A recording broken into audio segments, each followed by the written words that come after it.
Millions of Yemenis are being left to starve due to lack of food and water, since the change of government which has pushed the country's political turmoil towards a catastrophic humanitarian crisis. Nearly half the country's population has been afflicted, but it is the hundreds of thousands of children who face life-threatening levels of malnutrition and starvation.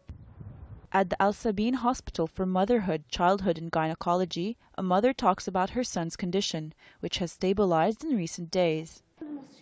Almost half a month ago he was very ill, but now he just has difficulty breathing.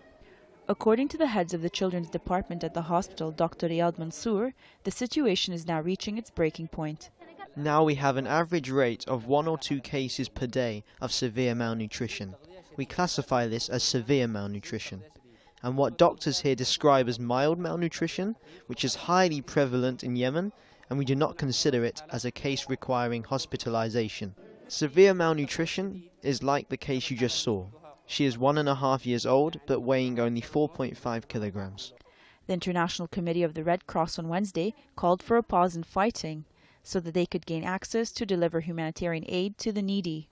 The ICRC said it was seeking access from all sides, including the Al-Qaeda-linked Ansar al-Sharia, but had yet to secure it. In related news, the Assistant Administrator for USAID's Bureau of Democracy, Conflict and Humanitarian Assistance, Nancy Lindbergh, told a news conference that the biggest concern was Yemeni people's access to health care and clean water. We must ensure that the children of Yemen who right now don't have the chance they deserve because they are malnourished and because they don't have access to water and to health, we must ensure that they are a part of this transition and that it's a part of a successful transition for Yemen. The Assistant Secretary General for Humanitarian Affairs at the Organization of Islamic Cooperation, Atta al-Manan, Bakhit, echoed Lindbergh's concerns, suggesting the current crisis was worse than that in the Horn of Africa.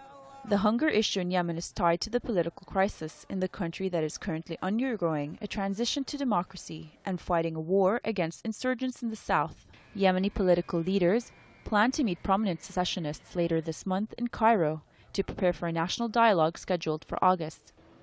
It is hard to tell whether the country's humanitarian crisis will figure in their discussions.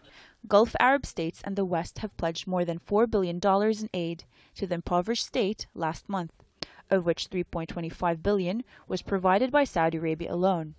However, residents in Sanaa's slums say they doubt they will see any of the money. We are 7 living in one room. In this place, there are 7 people. Where can we go with them? Where will we go with our daughters? We are living, thank God. If we have food, we eat. If we don't, we have to be patient with ourselves until God helps us. The spokesperson in Yemen for UNICEF said the crisis could not be underestimated. There are approximately 10 million people in Yemen that lack access to food security.